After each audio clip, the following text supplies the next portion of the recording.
while we have a moment, we want to update you on a story we touched on a little bit earlier. As you know, there has been growing discontent with the judging process in the sport of figure skating, especially since the scandal in Salt Lake City. Well, this week here in Washington, D.C., a group of athletes, coaches, and skating officials announced the formation of the World Skating Federation, which they hope will not only rival but take the place of the ISU.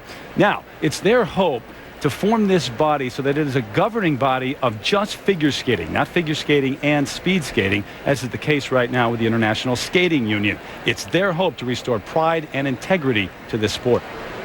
It is my pleasure, therefore, to announce the formation of the World Skating Federation, an athlete-focused world governing body of the sport. Coaches, judges, leading members of the figure skating community showed their support for this new organization. Ron Fenning, who refereed and helped blow the whistle at the controversial Olympic pairs event in Salt Lake City, is acting president of the WSF. So it's time that figure skating stand alone. So once we have the athletes and we have the members and we have, I think, the events, obviously we have to prove that we can run events, then we've built the foundation that the IOC is looking for. And we certainly stand upon the principles which the IOC stand for.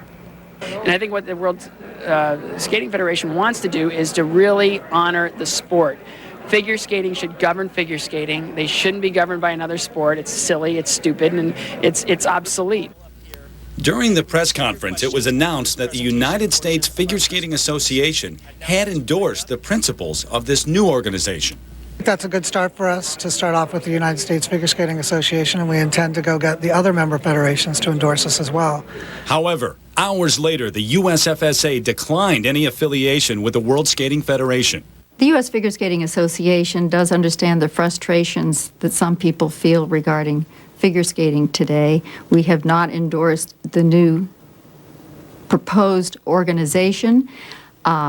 We feel it is unfortunate about the timing that has occurred right now. It is during the World Figure Skating Championships, and the focus needs to be directed to the skaters and what is happening on the ice.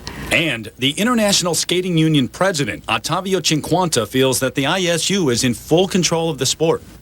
We are a strong federation, well administered and capable, and having a lot of people knowing very well the sport. And we are striving, we are doing our best to improve. So the ambition of the other initiative are maybe legitimate, but we have to look at our house. Well, I'm joined now by Dick Button. Dick, you stood up to speak at the press conference in support of the principles of this new federation. What are its chances of taking hold, and what's your take on the entire situation right now? Well, look, anything that is worthwhile is usually very difficult to achieve, and so I think it's a tough road to hoe, but I think it'll be successful. Secondly of all, I think that my take on it is that as an athlete, a former athlete and an Olympic and world competitor, I have to be in favor of the elements that they are sponsoring: honesty, integrity, openness, the elimination of corrupt judging. How can you not be for that? I've got to tell you, I support it with all my heart. Interesting times right now in the sport of figure skating, and certainly in the months ahead we'll see what happens. When we come back to the MCI Center here in Washington, D.C., the men take the ice for their short programs as the 2003 World Figure Skating Championships roll